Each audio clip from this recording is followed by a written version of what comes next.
for this one, this is box and whisker plot, aka yung application ng quartile sa statistics. Now, a box and whisker plot is actually used to get the average score or the average grade of a scenario.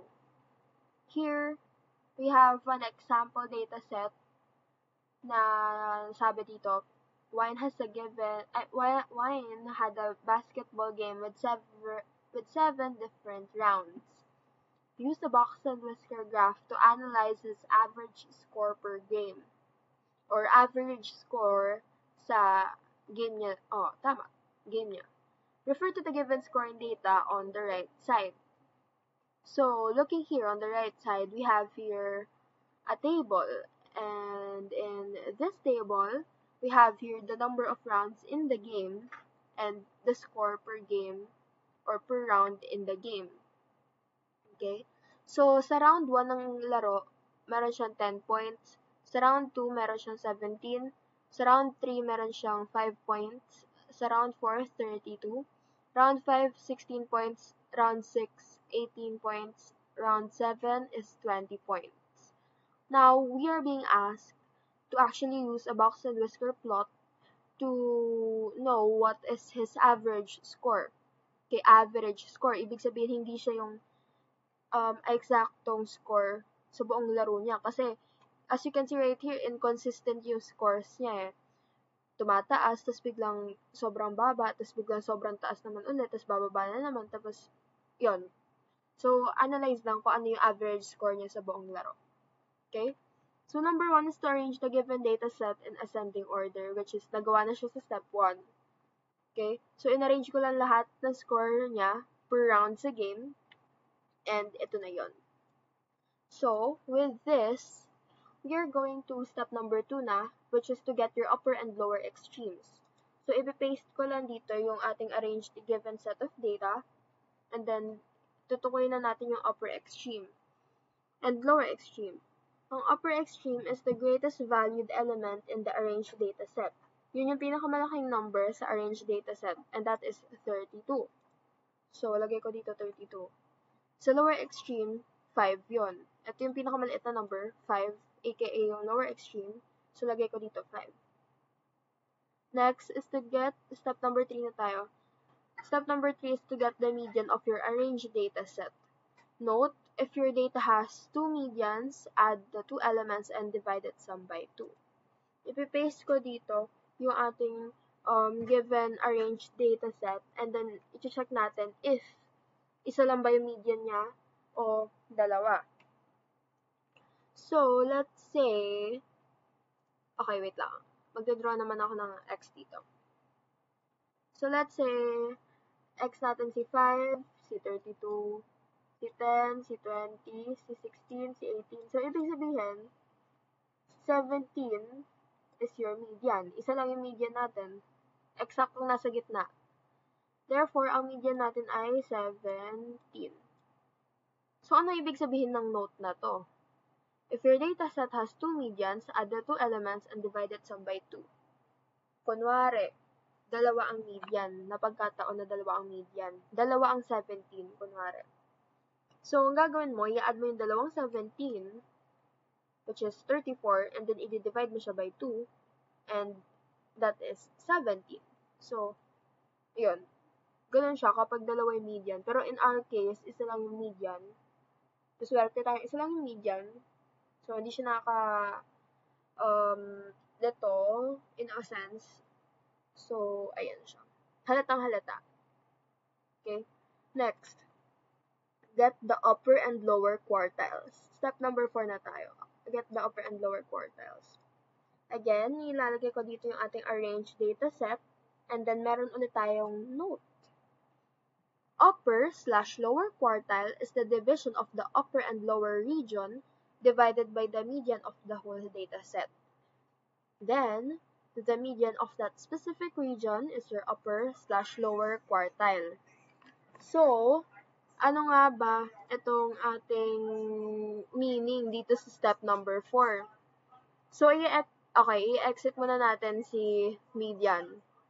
Let's set this as the division. Malaking letter X. Okay.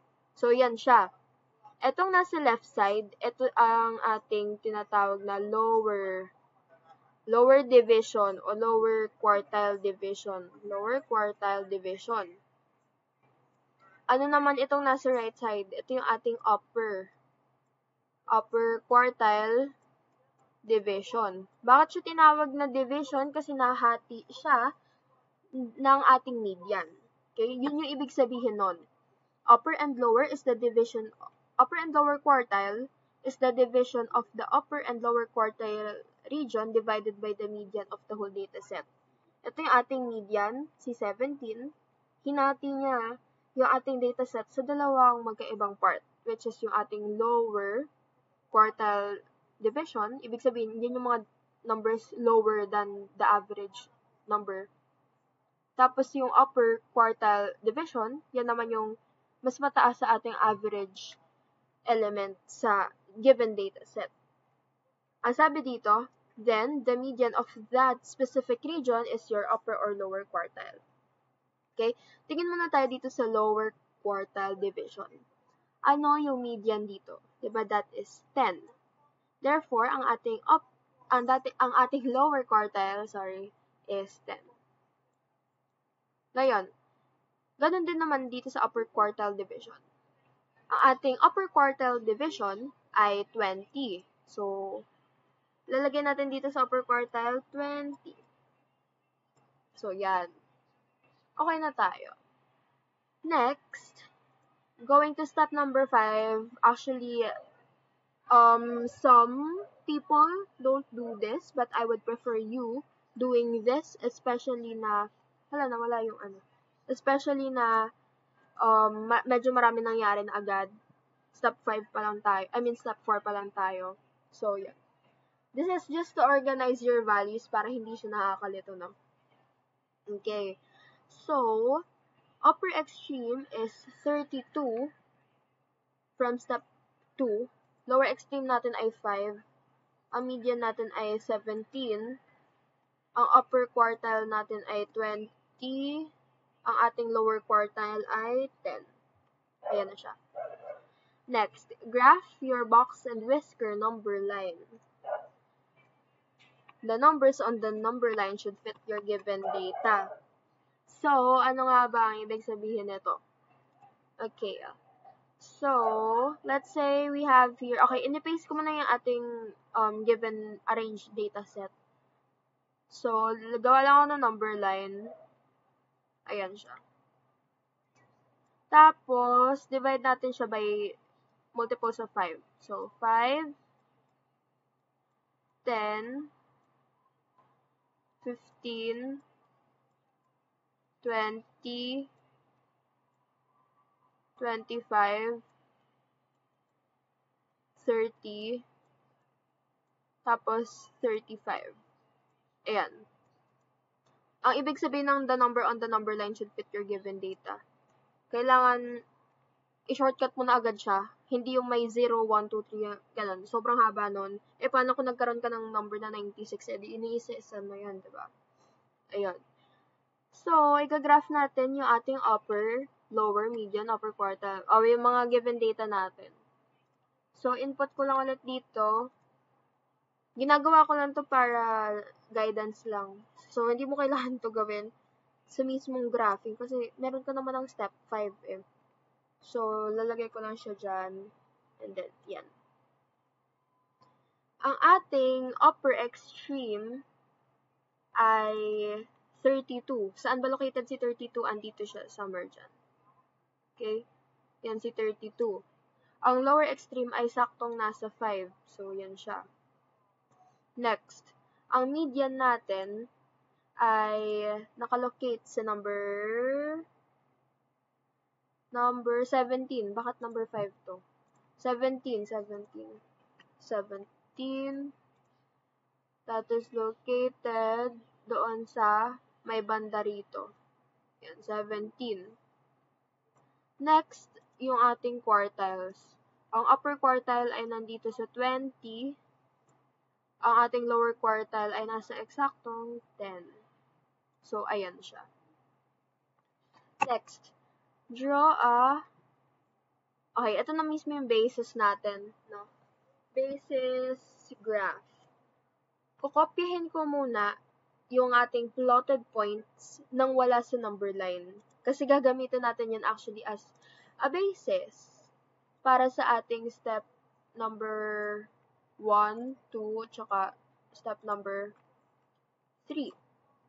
Anyway, kopyahin ko lang tong mga to. Pero actually sa pag-solve, kahit isahang graph na lang, lalo if gamay nyo na talaga yung steps, I'm just doing this para lang ma-visualize siya. Kasi mahirap if isahan lang to. Baka mawala kayo. Okay, kasi medyo marami talaga nangyayari pag nag-graph ka nito. But it's fine, you know. Kasi kaya mag-graph na to. Anyway, ayun na siya. Ganyan dapat yung itsura niya for number 1. Okay, so kinopya ko lang yun nandun na sa ating step 6. So, kopyahin ko to. I mean, ito. Okay, never mind. Ayaw nyo makopya. Pero, gagawin natin yung nasa number 1. Draw a separate vertical lines on the upper and lower quartile. Then, draw a horizontal line to cross the image formed. It should look like a rectangle. Ang ating quartiles ay yung naka-blue. So, gagawa daw tayo ng 2 separate vertical lines. Ayan siya. Tapos, draw a horizontal line to close the image daw. So, yan. Ayan na siya. Mukha siyang box, pero hindi siya equal. Ayun. Ayan yung tinatawag natin na box. And whisker. Bakit whisker? Kasi mukhang ano ng pusa. Masyado siyang maraming lines na gagawin. Next. Draw a vertical line on the median. So, gawin ko lang ulit to ng mabilisan. Tapos, gagawin daw natin yung vertical line sa median. Like, lalagyan mo ng hati dun sa green na part. So, still, kokopyahin mo pa rin yung nakabox na to. Wait lang, ang pangit ng box.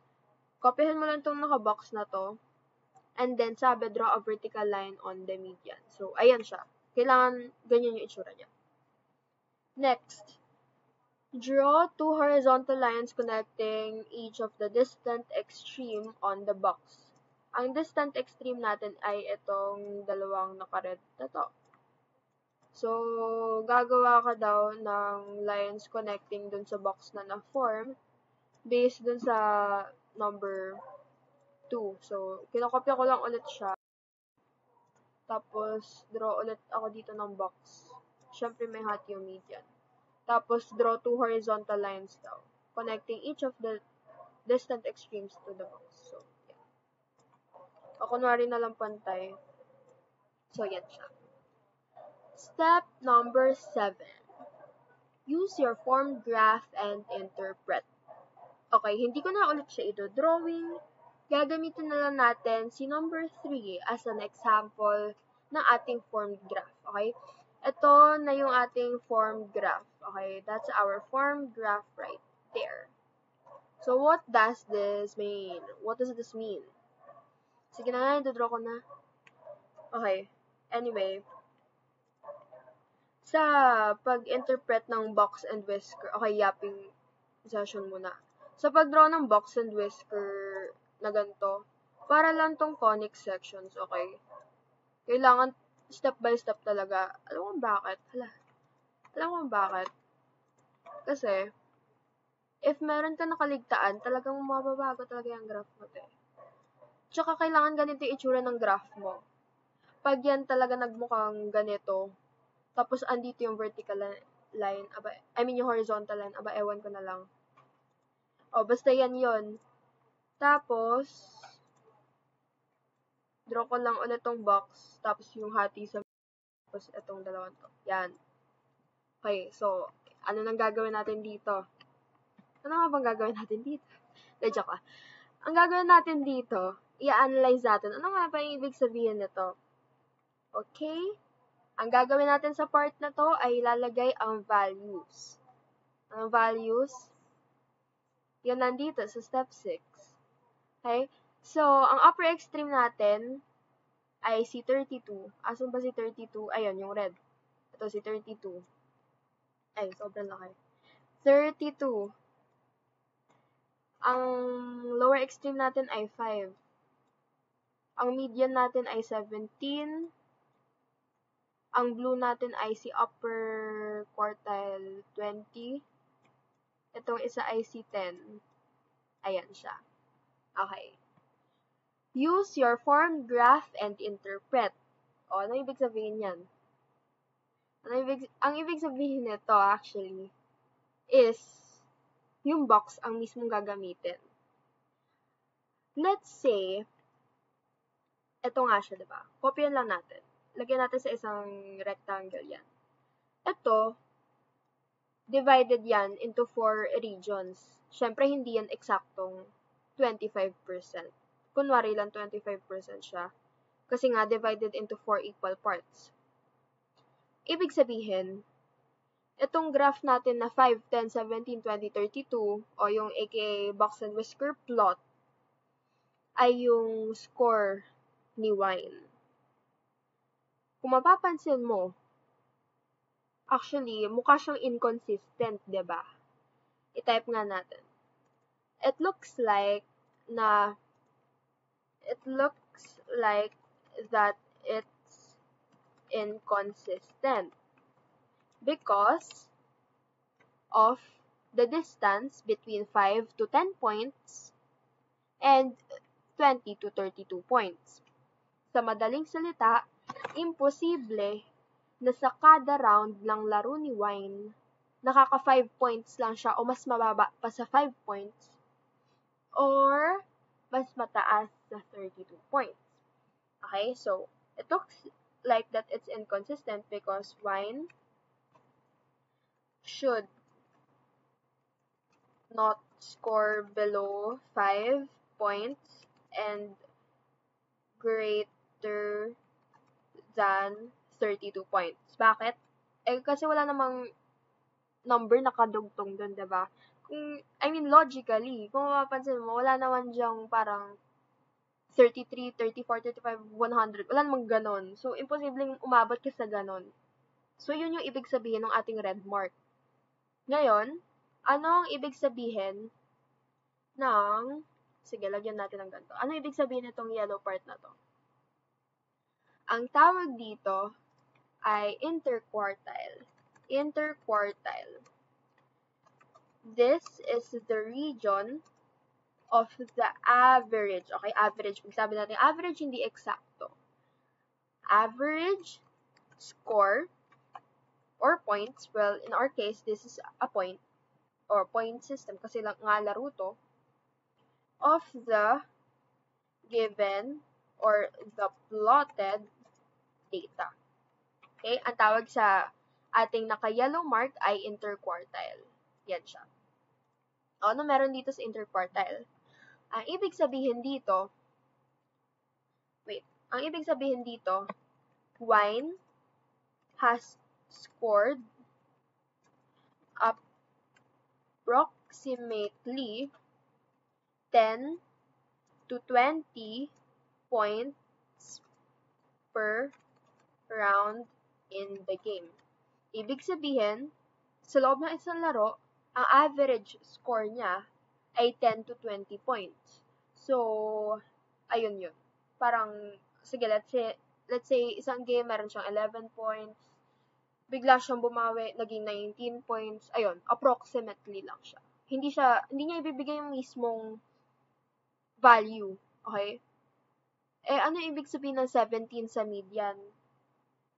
Actually, minsan, if consistent yung laro niya, posible na mag-17 talaga. O, paano natin malalaman na posible 17 talaga yung score? Kung magkakalapit yung box. Okay? Nasa distansya yun ng box eh. Kaya nga, tawag na box and whisker plot. So, yun. Ayun nga naman yun. So, application lang siya ng quartile kasi nga, nahati lang naman yung ating data, yung ating plot into 4 parts. So, ayan siya. That's it. Ito na interpretation, Ito na interpretation. Wine has scored approximately 10 to 20 points per round in the game.